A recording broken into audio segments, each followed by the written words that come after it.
Le savoir du monde réuni dans des livres et des bibliothèques.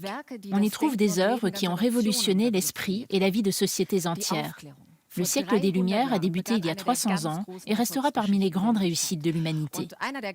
Denis Diderot fut l'un des grands philosophes des Lumières. Dans son encyclopédie, il a classé le savoir de son époque de manière novatrice, sans église ni roi, en 17 volumes, le Wikipédia du XVIIIe siècle. Le monde n'a jamais connu un tel flot d'informations qu'aujourd'hui, et jamais autant d'incertitudes sur ce qui est vrai et ce qui est faux. Depuis quelques semaines, nous nous demandons comment Vladimir Poutine a pu emprisonner son pays dans sa propagande, et comment des médias à la solde des puissants peuvent à ce point manipuler les foules. 300 ans après le début des Lumières, et bien avant cette nouvelle guerre en Europe, nous nous sommes posé une question qui est maintenant plus pressante que jamais. Qui détient le pouvoir sur notre savoir au XXIe siècle? Comment naviguons-nous dans le flot d'informations en ligne? La Norvégienne Anita Skjold-Brede, experte en technologie, a rencontré des Africains qui cherchent à briser le cercle de la pauvreté grâce à des applications. Elle nous montre aussi comment des réseaux en ligne préservent la vérité en dépit des dictateurs. Et elle s'interroge sur les opportunités que recèle l'intelligence artificielle et surtout sur ses dangers. Voyez maintenant l'un des 4 documentaires de notre série « Les Lumières au XXIe siècle ». Un voyage dans le monde du savoir qui nous rappelle cet enseignement des Lumières. Le chemin vers la vérité et la connaissance commence toujours par le doute.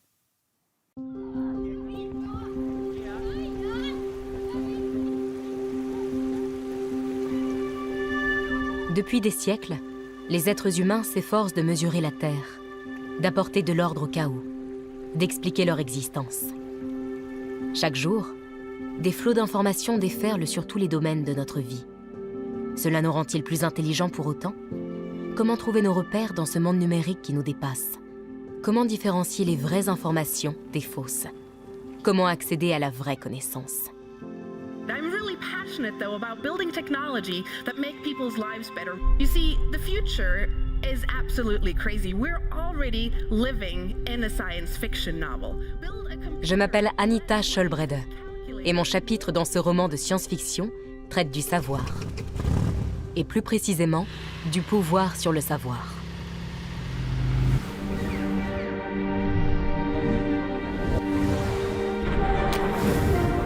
Il y a 300 ans s'ouvrait le siècle des Lumières, un mouvement fondé sur la raison, le progrès et les droits humains. Des acquis et des valeurs aujourd'hui menacées. Le XXIe siècle aurait-il besoin de nouvelles lumières?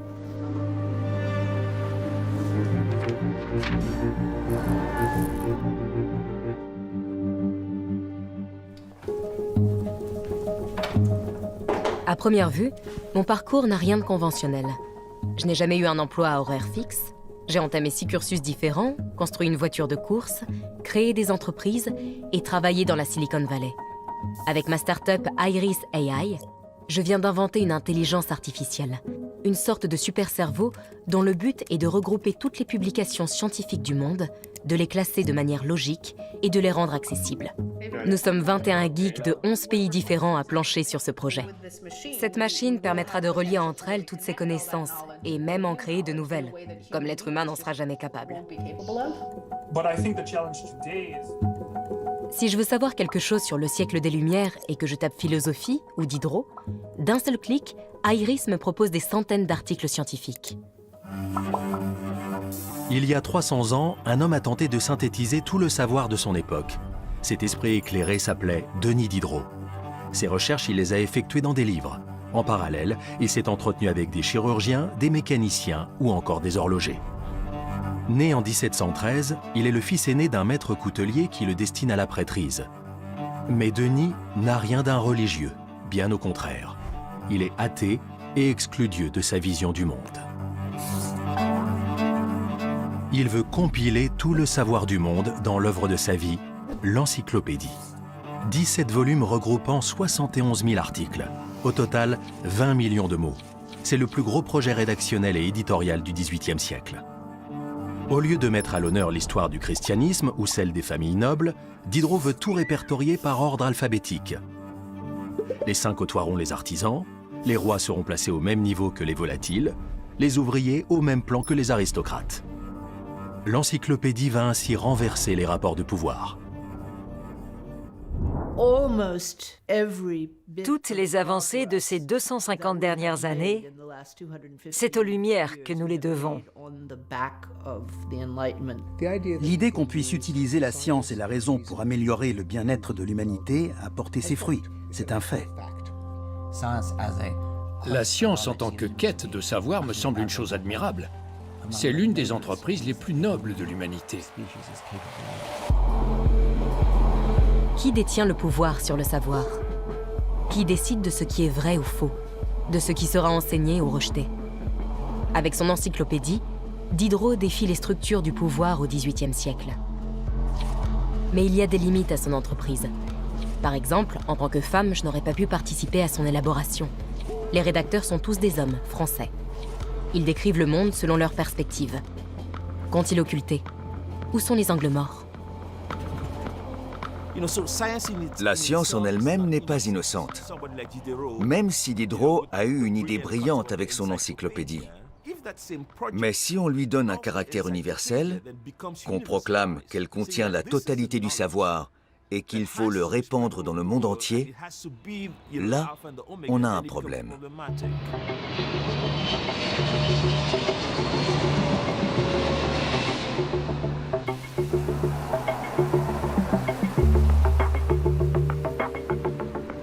Mon voyage commence au Ghana, le premier pays d'Afrique subsaharienne à être devenu indépendant. En plein centre d'Accra se dresse un arc de triomphe où sont inscrits les mots liberté et justice. Le Ghana est un État libre depuis 1957. Mais a-t-il pour autant su se libérer du pouvoir extérieur et du savoir que les encyclopédistes européens estimaient être le seul valable? Dans l'encyclopédie de Diderot, le Ghana est encore appelé Côte d'Or. On peut y lire « Ce pays comprend une infinité de petits royaumes. On en tirait autrefois beaucoup de poudre d'or. » C'est tout. Pour Diderot, l'Afrique s'arrête quelques kilomètres après son littoral. Il écrit « Le dedans de cette partie du monde n'est pas encore assez connu. »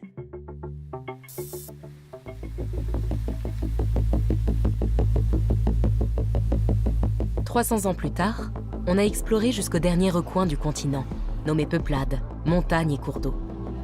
Et si on veut contribuer au savoir actuel, on peut désormais le faire via Internet.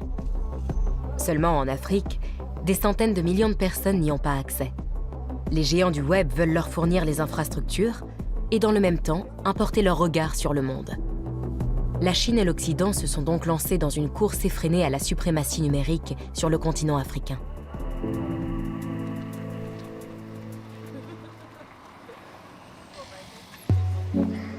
À Accra, l'incubateur de start-up Mest accueille de jeunes entrepreneurs tech qui ne raisonnent pas uniquement en termes de stratégie commerciale et de maximisation du profit. Ils viennent de toute l'Afrique et leur but est de créer de la prospérité et de l'emploi grâce au numérique et de trouver leur propre solution aux problématiques du continent. C'est pour contribuer à cet objectif que Anjola Okunade a quitté le Nigeria pour s'installer au Ghana. Voici notre célèbre mur. Tous les visiteurs le prennent en photo. On pourra faire un selfie plus tard. Tous ces gens travaillent pour différentes startups. Et d'où viennent-ils? Du Congo, du Bénin, de la Côte d'Ivoire, du Botswana, de tout le continent, d'Ouganda, de partout. Les formations que propose Mest sont très prisées. On compte 1500 candidats pour seulement 60 places.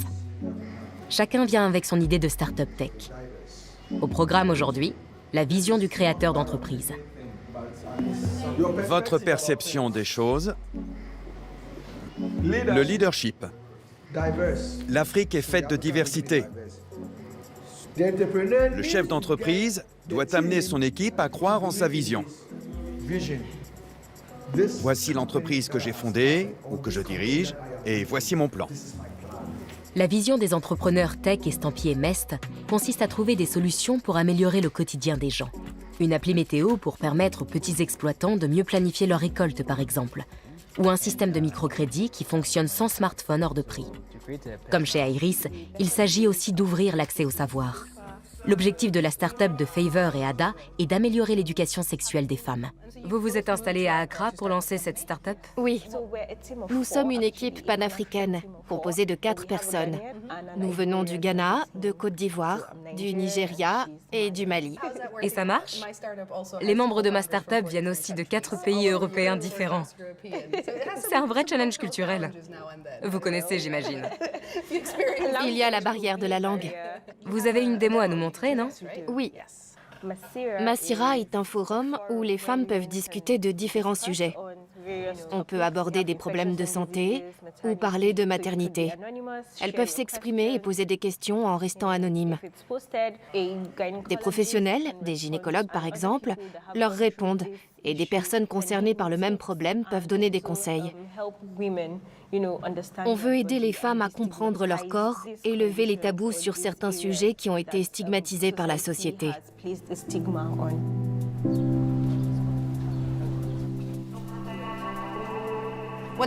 Comment imaginez-vous Accra et le reste du continent, disons, dans les 50 prochaines années? Dans les 20 prochaines années, l'Afrique aura la population la plus jeune de la planète. Dans 50 ans, tout le monde voudra venir en Afrique parce que nous serons les plus innovants avec les meilleures entreprises tech. Le continent sera bien plus serein et performant.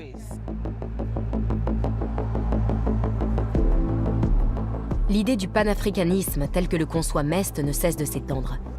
54 États africains coopèrent au sein de ce qui est désormais la plus grande zone de libre-échange du monde. Faut-il y voir un contrepoids face aux puissances qui s'arrachent le marché africain? Une tentative d'inverser les rapports de force?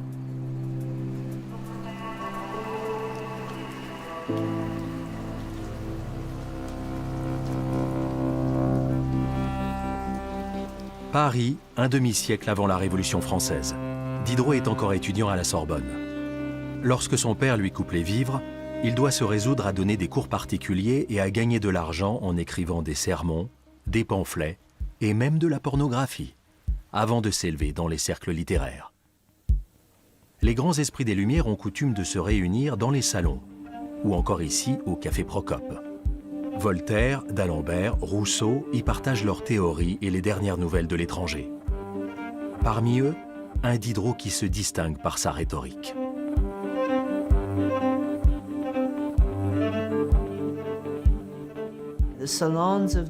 Les salons littéraires des XVIIIe et XIXe siècles ont bien plus contribué au développement et à la diffusion des idées intellectuelles que les universités. Diderot aurait travaillé sur son encyclopédie à l'une de ses tables, non loin du poêle, pour pouvoir y brûler ses pages avant qu'elles ne tombent entre les mains des censeurs. C'est en tout cas ce qu'affirme la légende du Café Procope. C'est en secret que Diderot écrit sa première œuvre majeure, Les Pensées philosophiques, publiée anonymement en 1746. Son raisonnement fait scandale dans la France catholique et absolutiste de l'époque. Il proclame « Cette religion est à mon sens la plus absurde et la plus atroce dans ses dogmes ». C'est ici, aux 3 rue de l'Estrapade, que Denis Diderot, le blasphémateur, est arrêté un beau matin. Le retour en force de la religion découle d'un désir de s'accrocher à ce qu'on croit être des valeurs immuables. Se cramponner à quelque chose qui ne change pas peut apporter un certain réconfort. Je n'ai jamais compris pourquoi les gens pensent que ce qui leur procure du réconfort est forcément la vérité. Comme le dit Steven Pinker, si vous êtes poursuivi par un lion, croire qu'il s'agit d'un lapin vous apportera peut-être du réconfort, mais ce n'est pas un lapin, c'est bien un lion qui va vous manger, il faut voir la réalité en face.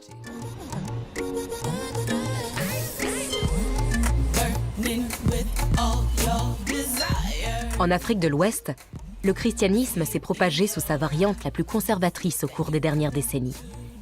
Ici, ce n'est pas le catholicisme qui prédomine, comme cela était le cas dans le Paris du XVIIIe siècle, mais une multitude d'églises évangéliques libres.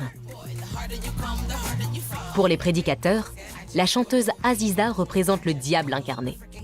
Cette artiste, féministe et sorcière vaudou autoproclamée, ne combat pas la religion, mais bien le patriarcat.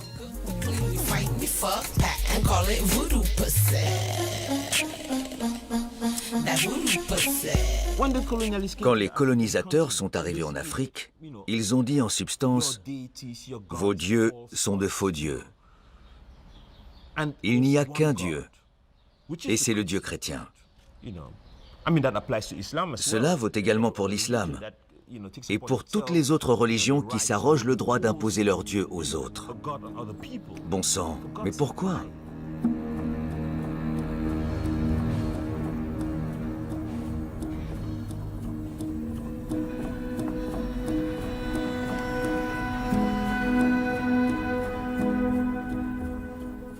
Mais les faux dieux ne sont pas morts. Ils ont survécu au cœur d'un savoir spirituel millénaire qui n'attend que d'être ravivé.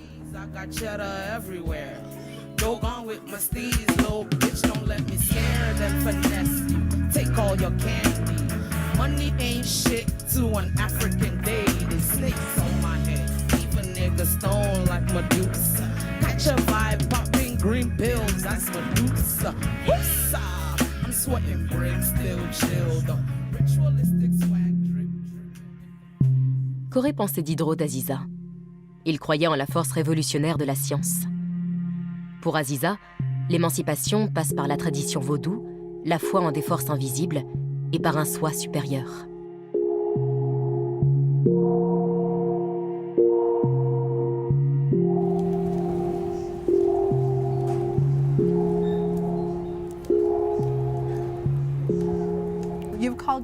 Tu dis être une sorcière moderne.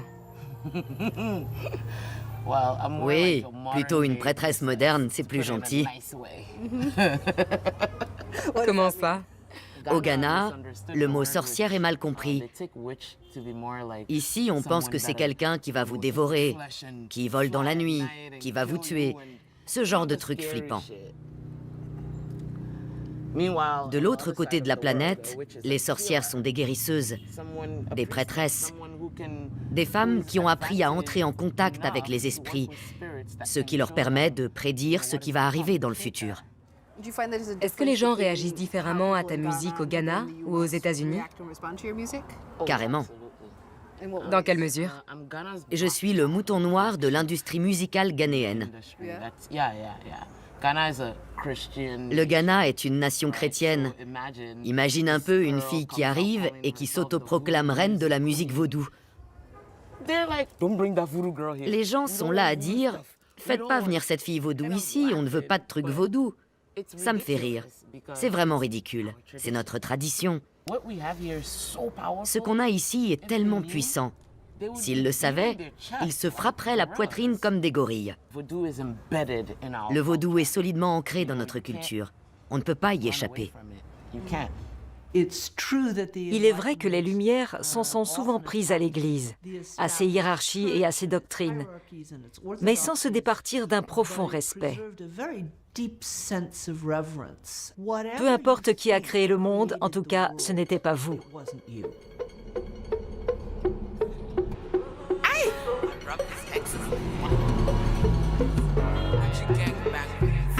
Aziza m'emmène au plus grand festival vaudou du monde. Un road trip du Ghana au Bénin, en passant par le Togo. Pour Aziza, le vaudou n'est pas une religion, mais un mode de vie.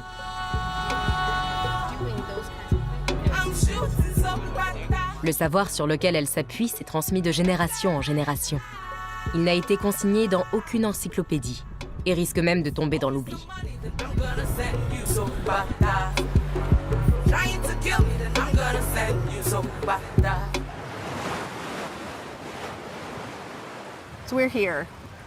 Nous sommes sur une plage où des centaines de milliers de personnes ont disparu.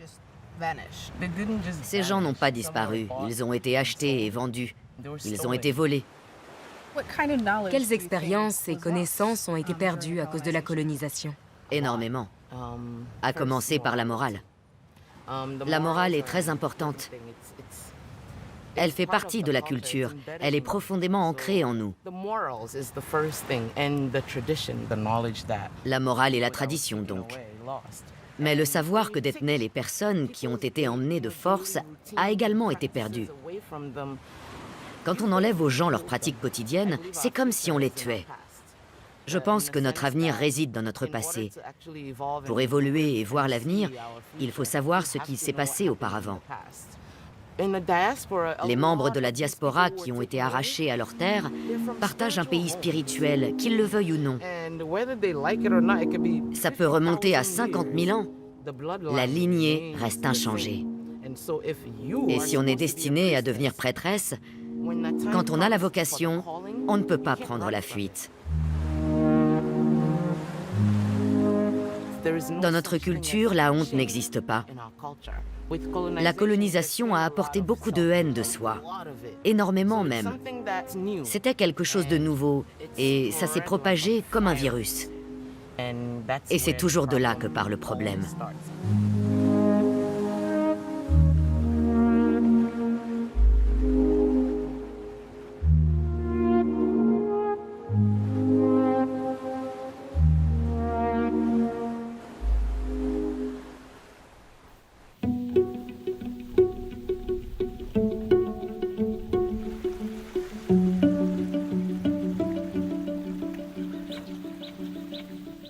Aziza parle de lignées datant de plusieurs millénaires, de pays spirituels. Je ne vis plus à Oslo depuis longtemps. Je rentre assez rarement chez moi. Serais-je en train de perdre le lien avec ma famille et mes ancêtres? Suis-je trop individualiste? Trop éclairée, peut-être?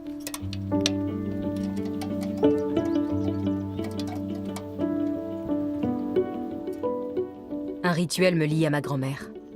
De chacun de mes voyages, je rapporte un porte-clés. Pour me souvenir d'elle, pour ne pas oublier cette femme assoiffée de connaissances qui a commencé à étudier la théorie de la musique à plus de 80 ans.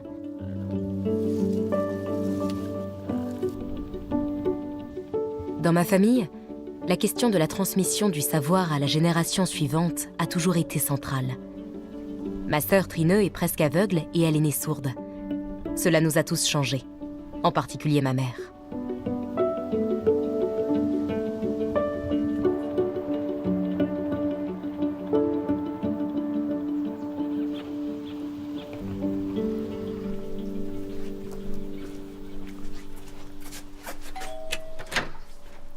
Hallo. Hallo. Hei. Det var veldig lenge siden. Godt å se deg. Endelig.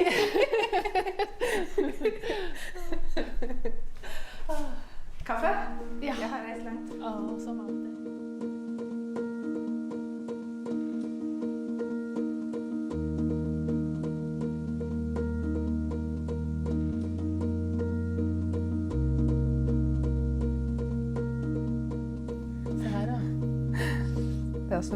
On dirait que vous dévalez la montagne. Ma mère a dû trouver un moyen de communiquer avec Trine. Elle a même effectué des recherches scientifiques et écrit un livre sur le sujet.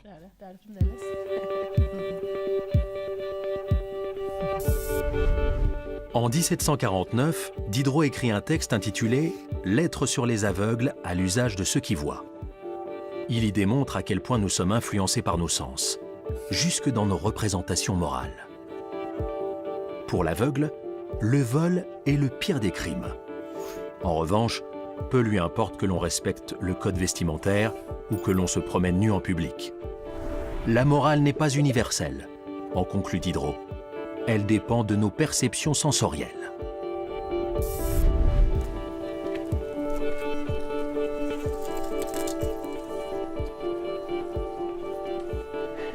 Commençons par les plus grosses.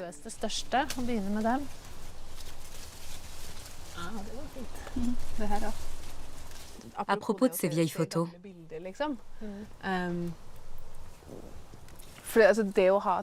avoir Trine dans la famille a aussi eu une influence sur ta vie professionnelle, non? Oui, ça a eu un impact sur ma façon d'être mère, sur ma vie en tant qu'être humain et dans mon travail. Trine ne réagissait pas au langage parlé, et même pas au langage des signes au début, parce que sa vue était trop mauvaise. Et en tant que mère, on veut pouvoir communiquer avec son enfant. J'ai l'impression d'avoir appris un nouveau langage qui va au-delà de la communication verbale, une façon de s'exprimer à travers le corps. Quand Trine décrit des choses, elle montre comment elle les perçoit, avec son corps. Pour s'approprier le monde, elle a dû partir à sa découverte. Elle a dû tout expérimenter elle-même. Faire du canoë, nager, grimper au sommet des montagnes pour savoir ce que ça fait d'être là-haut. Elle ne peut pas apprendre de l'expérience ou de l'histoire de quelqu'un d'autre.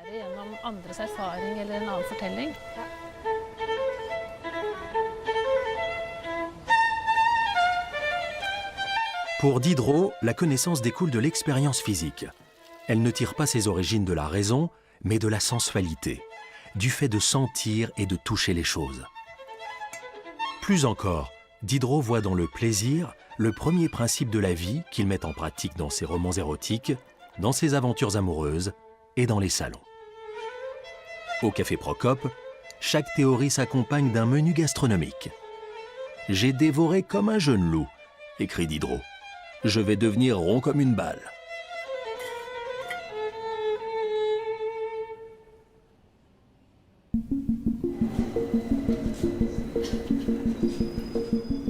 Il est 6h30 du matin dans le métro londonien. Ici, les expériences sensorielles se vivent la plupart du temps au travers d'un smartphone. Dans le monde de Diderot, le roi et le clergé contrôlent le savoir. Dans le mien, les données sont reines. Tout ce que je veux savoir, je l'apprends par le biais de moteurs de recherche tels que Google. Et des algorithmes personnalisés déterminent à quel univers chaque individu peut accéder. Avec l'essor de la connexion, on s'est dit qu'on allait avoir une forme de démocratie encore plus radicale, à laquelle chacun pourrait participer. Mais au lieu d'élargir notre perspective, Internet n'a fait que nous isoler encore plus les uns des autres. En bas, il y a les données, un océan de données. Ensuite, on arrive à une strate un peu plus réduite, c'est l'information. Et puis vient le savoir. Et tout en haut, il y a un tout petit peu de sagesse. C'est une pyramide, et le but est de la gravir, de passer des données à l'information, puis au savoir, pour enfin atteindre la sagesse. Parfois, le chemin vers la sagesse commence par une requête toute simple. Quand je tape Diderot, le moteur de recherche me donne près de 16 millions de résultats en moins d'une seconde. Premier lien, l'encyclopédie libre Wikipédia, le seul résultat non commercial dans le top 15 des sites internet de la planète. Si je veux contribuer aux connaissances rassemblées sur Diderot, je peux le faire, comme des milliers de gens avant moi. Je peux même prendre part à la discussion sur tout ce qui est factuel. Avec Wikipédia, Jimmy Wales a cofondé la plus grande encyclopédie démocratique de l'histoire, devenant ainsi le Diderot de l'ère numérique. Contrairement à l'encyclopédie de Diderot, Wikipédia doit survivre dans un monde divisé, celui des infox, des théories du complot et des campagnes lobbyistes. Un monde dans lequel chacun peut proclamer haut et fort sa propre version du savoir.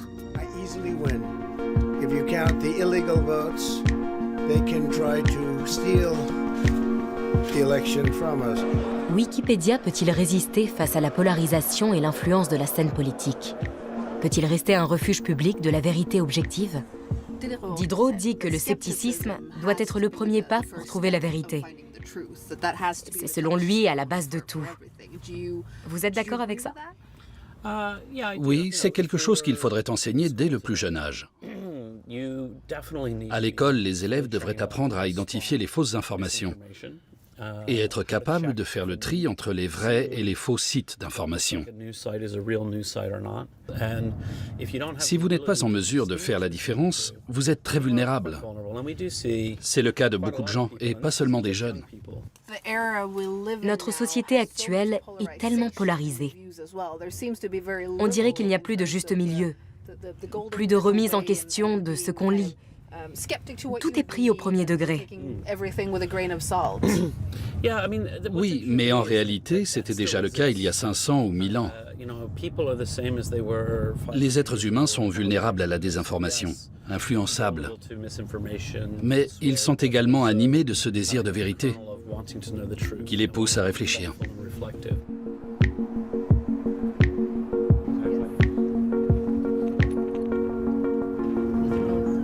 Dans notre monde actuel, qui détient le pouvoir sur le savoir? Oh, je pense que personne ne détient le pouvoir sur le savoir à l'heure actuelle, ce qui est une bonne chose. Bien sûr, il n'y a pas de chemin sans ornière, mais de manière générale, une des principales caractéristiques de notre époque, c'est qu'aucune guilde sacerdotale ne contrôle les canons du savoir. Vous pensez que ça va continuer comme ça? Après tout, cette ouverture et cette liberté sont menacées. Il y a des menaces, c'est vrai. Il y a un risque quand on constate que les pays sont de plus en plus nombreux à vouloir imposer leurs réglementations relatives à Internet au reste du monde.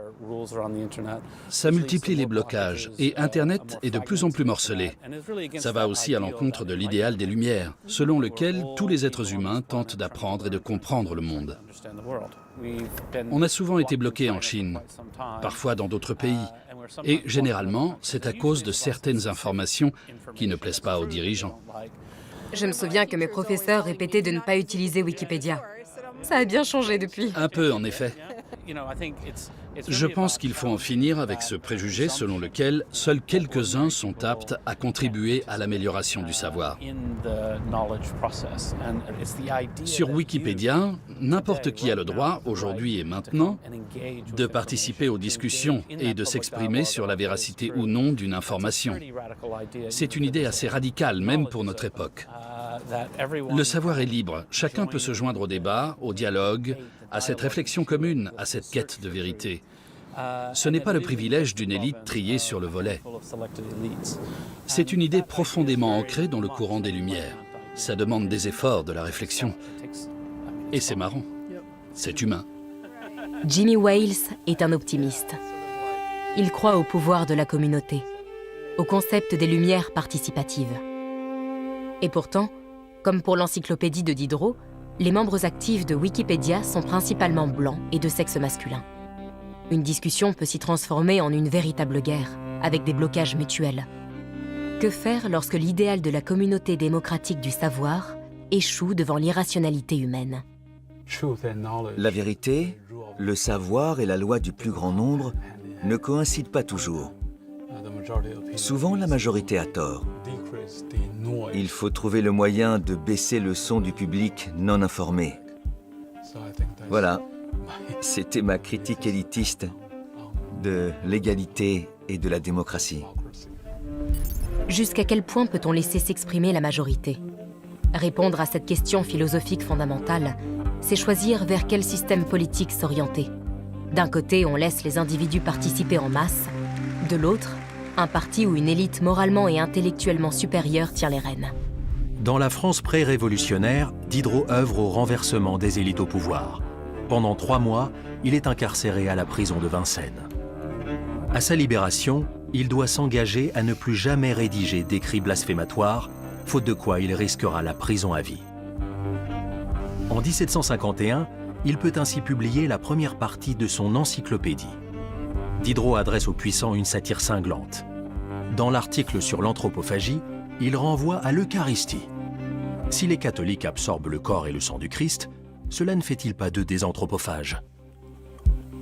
Quand on cherche roi, la définition du souverain passe après celle du roi des vautours, un oiseau à peu près de la grosseur d'un dindon. Car après tout, pourquoi le roi serait-il plus important qu'un volatile?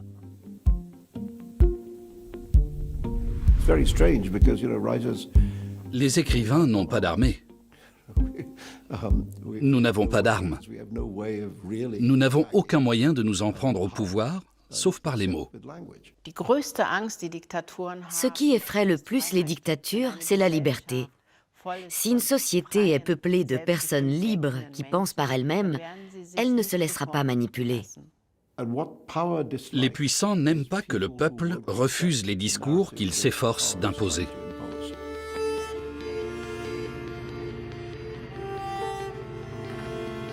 Ce que les puissants aiment, en revanche, c'est renforcer le contrôle et la surveillance des citoyens et collecter des données sur eux.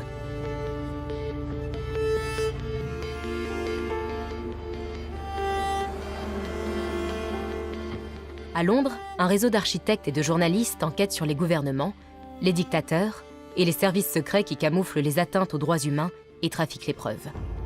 Forensic Architecture recueille des données, des images et des vidéos pour reconstituer des attaques au gaz toxique, par exemple, ou localiser des prisons qui pratiquent la torture. Comment ce réseau trouve-t-il des faits valables devant un tribunal? L'architecte israélien Eyal Weizman est à la tête du groupe. Samaneh Moafi est spécialisé dans les crimes environnementaux. Pendant mon voyage, je me suis penchée sur l'héritage de Diderot. Il s'est rendu assez impopulaire auprès de l'Église. J'imagine qu'auprès de l'État et de la police, vous n'êtes pas les plus populaires non plus. Qu'en pensez-vous, vous qui vous élevez contre des régimes? La vérité fait mal. Et la vérité est un véritable champ de bataille actuellement. Nous brisons le monopole de l'État sur le savoir et nous disons « Attention, nous savons quand vous mentez ». Cela nous rend très impopulaires auprès des gens qui veulent faire usage de la violence, comme Bachar el-Assad, ou encore le Pentagone avec lequel nous avons eu des démêlés à plusieurs reprises. Nous nous battons contre de grandes entreprises, par exemple en Argentine, où nous nous sommes intéressés à la pollution liée à l'extraction du pétrole. Donc notre combat ne concerne pas uniquement des États. Nous sommes sur plusieurs fronts à la fois. Vous visez tous les puissants de ce monde. Ceux-là nous font toujours les mêmes critiques. Aucun État ne vous autorise à dire la vérité. Mais nous ne demandons pas l'autorisation. Une grande partie de votre travail s'effectue grâce à l'accès à Internet, en uploadant des photos depuis des smartphones ou autres. Comment transformez-vous ces données en connaissances? Le principe même de la connaissance et de la science repose sur une culture de la méfiance. Ce que nous relayons doit être étayé par des preuves. Nous fonctionnons avec une méthodologie bien précise. Les témoignages que nous avons reçus de personnes victimes de violences concordent-ils avec telle vidéo, avec le bulletin météo, les images satellites, etc. Plus les sources concordantes sont nombreuses, plus nous pouvons être certains de la véracité de nos déclarations contre les États et les entreprises. Est-ce que vous estimez marcher sur les traces de Diderot? Vous vous voyez comme des esprits éclairés?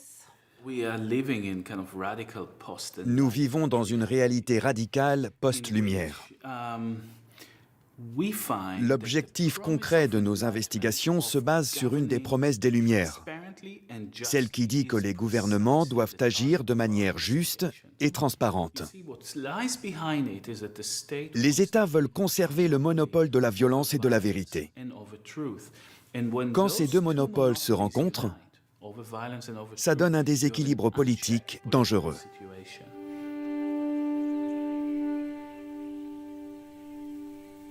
Quand les monopoles de la violence et de la vérité se rencontrent, il ne peut pas y avoir de démocratie. Au XVIIIe siècle, ce phénomène portait un nom, l'absolutisme. Diderot a près de 60 ans lorsqu'il entame son dernier grand voyage. Il rend visite à la tsarine Catherine II à Saint-Pétersbourg. Diderot espère convaincre cette despote éclairée de renoncer à l'absolutisme et donc au pouvoir. Celle-ci lui rétorque. « Monsieur Diderot, avec tous vos grands principes que je comprends très bien, on ferait de beaux livres et de mauvaises besognes. Tandis que moi, pauvre impératrice, je travaille sur la peau humaine, qui est bien autrement irritable et chatouilleuse. » Au bout du compte, l'idéalisme de Diderot échoue face à l'impitoyable réalpolitique de la grande Catherine. Dépité, il repart pour Paris. «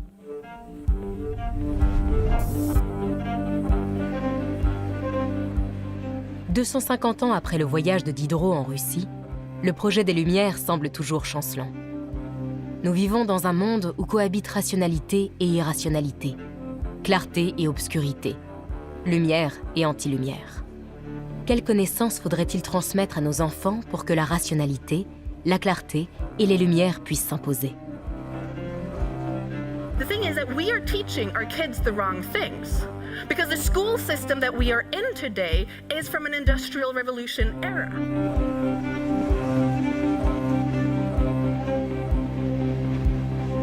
Quel genre de connaissances on devrait enseigner à nos enfants? Ne leur apprenez pas ce qu'il faut penser. Apprenez-leur à penser. Il faut qu'ils lisent de vrais livres. Je pense qu'on devrait apprendre aux enfants les limites de leur propre compréhension. Les gens pensent qu'ils ont raison et qu'ils sont du bon côté, et que ceux avec qui ils ne sont pas d'accord sont bêtes et méchants. Ça peut sembler un peu cliché, mais il faut apprendre à nos enfants à aimer.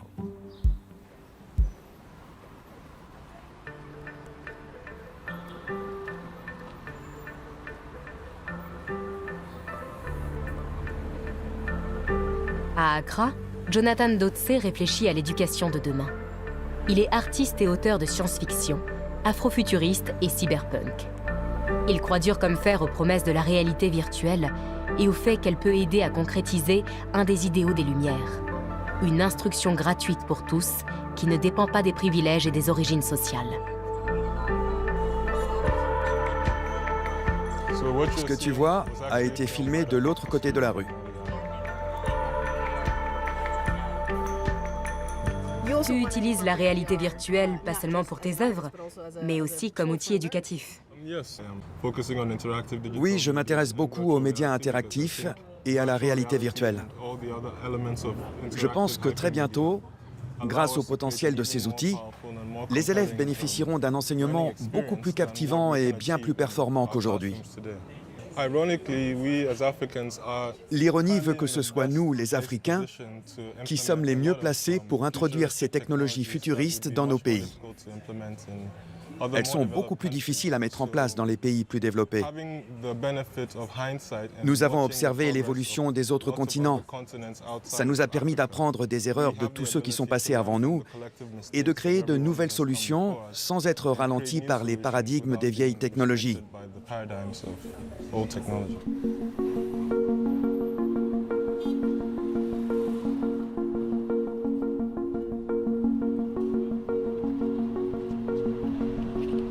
Tu te dis afrofuturiste. Qu'est-ce que ça veut dire pour toi? Je crois que pour les Africains, il est très important de s'intéresser au futurisme. Le monde est très complexe. Nous devons créer notre propre vision de l'avenir. Ce qui se passe dans un pays n'est pas forcément l'avenir d'un autre. Nous devons donc être en mesure de déterminer notre propre trajectoire et y être préparés. Et quelle est cette trajectoire? Très bonne question. Personnellement, je crois que la fusion de l'humain et de la technologie est inévitable pour notre espèce. Nous nous dirigeons vers un avenir où l'individu dispose d'un pouvoir sans précédent et peut opérer un changement incroyable dans la société.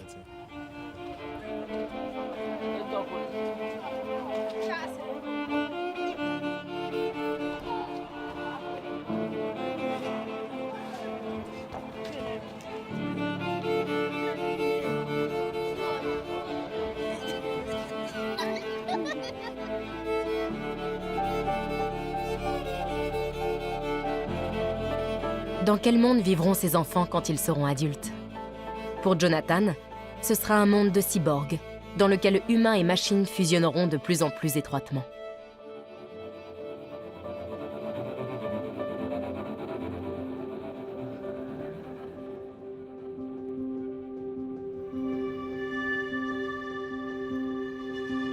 À première vue, Oxford est à l'opposé du futurisme. On y trouve l'une des plus anciennes universités au monde. Les philosophes John Locke et Adam Smith, le génie de la physique Stephen Hawking, l'inventeur d'Internet Tim Berners-Lee, le président américain Bill Clinton, tous y ont étudié et ont ensuite changé le monde.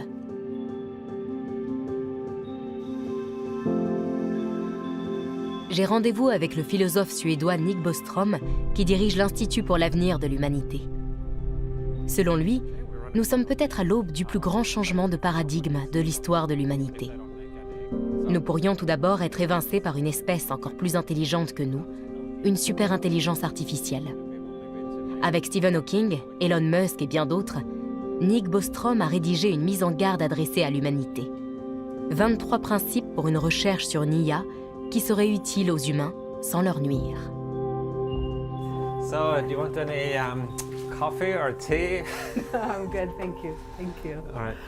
Vous pensez que la super-intelligence et l'intelligence artificielle constituent une menace pour l'humanité? Oui, mais c'est une chance également. Nous sommes à un moment unique dans l'histoire de la vie. Aujourd'hui, l'intelligence artificielle parvient à atteindre le même niveau de capacité cognitive que celle qui nous sépare du reste de la faune.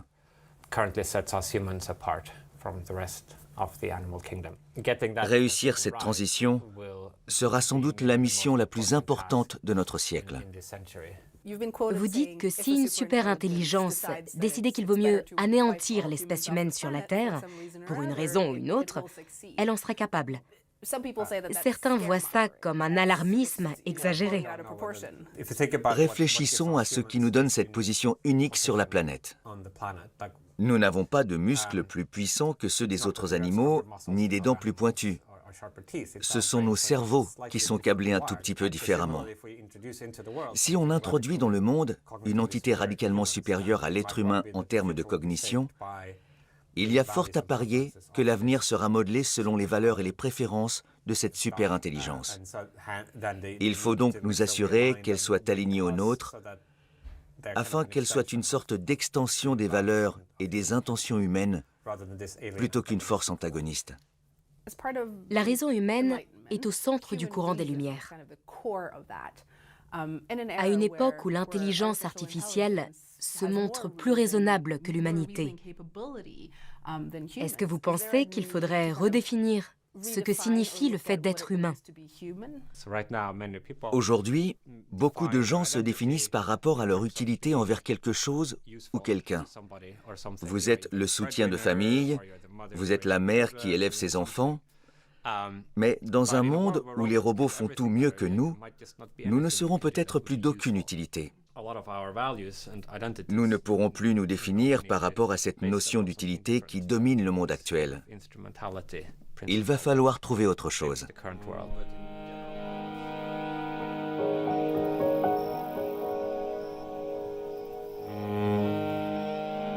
Les lumières du XXIe siècle doivent nous aider à trouver un nouveau sens à notre vie, à nous redéfinir en tant qu'être humain.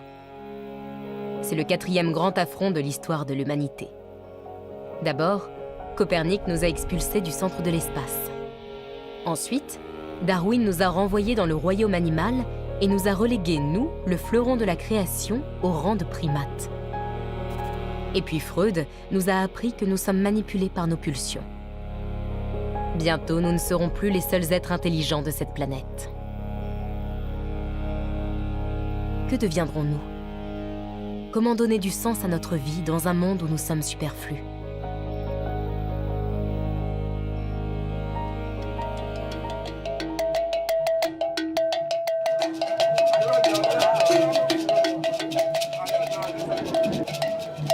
Je suis à Ouida au Bénin, en compagnie d'Aziza pour le plus grand festival vaudou au monde. C'est marrant. Nous sommes invités par un des rois du vaudou. Honnêtement, la geek nordique que je suis se sent un peu étrangère ici. Quelque chose en moi refuse l'idée d'envisager le vaudou comme un rite éclairé. Diderot l'aurait-il taxé de superstition? Devant ces rituels, notre vision est sans doute teintée d'eurocentrisme. Opposer la science et la spiritualité, n'est-ce pas tout aussi discutable? Penses-tu que chaque humain ait besoin d'un socle spirituel? Absolument. Nous ne sommes pas que de la chair en mouvement. Nous avons une âme. Tu sais ce que beaucoup de gens n'ont pas encore compris? Les esprits voient notre chair, pas sa couleur. Ils ne voient que notre aura et notre énergie. Nous n'irons bien que lorsque nous arrêterons de nous traiter différemment en fonction de notre couleur de peau. Mais d'ici là, il y a encore beaucoup de travail. Là, on est au temple des Pythons. De l'autre côté de la place, il y a une église. Que penses-tu de la rencontre entre ces deux religions ? Chaque continent détient une pièce du puzzle qui permet d'accéder à l'éveil spirituel. Chaque tribu. C'est un puzzle qui a été réparti dans les différentes tribus du monde. On ne peut résoudre ce puzzle qu'en assemblant toutes les pièces. En attendant, tout le monde dira « Mon puzzle est le seul véritable ». Et d'autres crieront « Non, c'est le mien ». Au bout du compte, il faudra qu'on se rassemble tous. Tous ensemble, même les chrétiens. Même les chrétiens. Même eux. Après la parade, direction la cour du roi de Ouida, Sa Majesté Dada Bokpe.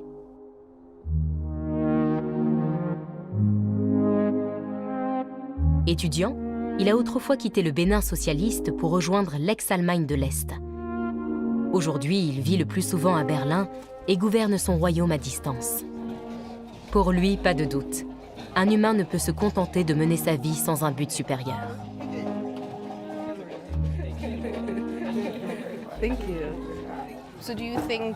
Vous croyez que le vaudou peut être une forme des Lumières ? Bien sûr. Les Lumières sont très à la mode.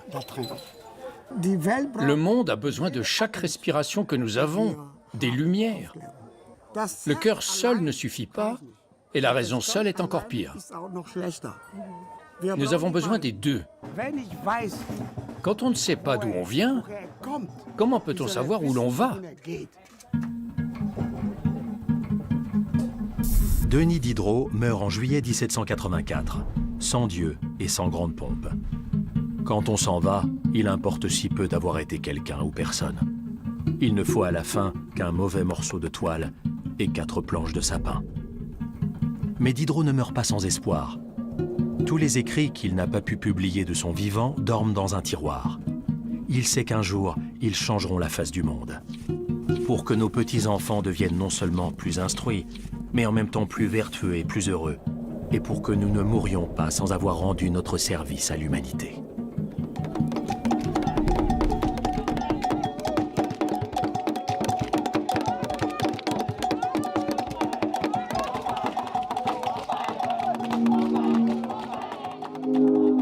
L'héritage de Diderot, c'est le goût de la science et de la remise en question.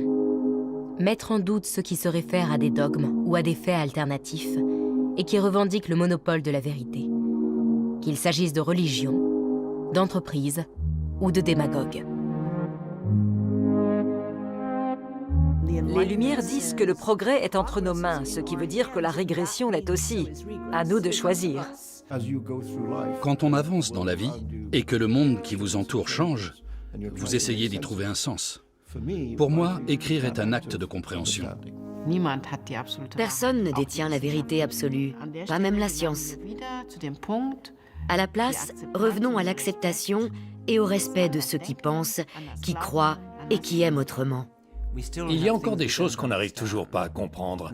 Avant Darwin, ça demandait une bonne dose de courage d'affirmer « Non, nous n'avons pas besoin d'un grand créateur dans le ciel pour expliquer ça ». Les derniers problèmes qui nous restent, comme l'origine de l'univers et celle de la vie, seront également résolus. Les Lumières du XXIe siècle doivent faire face à la complexité du monde et ne pas se satisfaire de réponses simples. Les encyclopédies ne doivent plus constituer la norme des connaissances universelles. Le savoir doit rester en mouvement constant. Tout comme nous, les humains, devons en permanence nous remettre en question. Et plus encore aujourd'hui, à l'heure où émergent les super-intelligences, nous nous rendons compte que nous sommes plus que des êtres doués de raison qui se définissent par leur seule utilité. Pour moi, tout cela a sa place dans l'apprentissage de demain. Savoir d'où nous venons pour mieux comprendre où nous allons.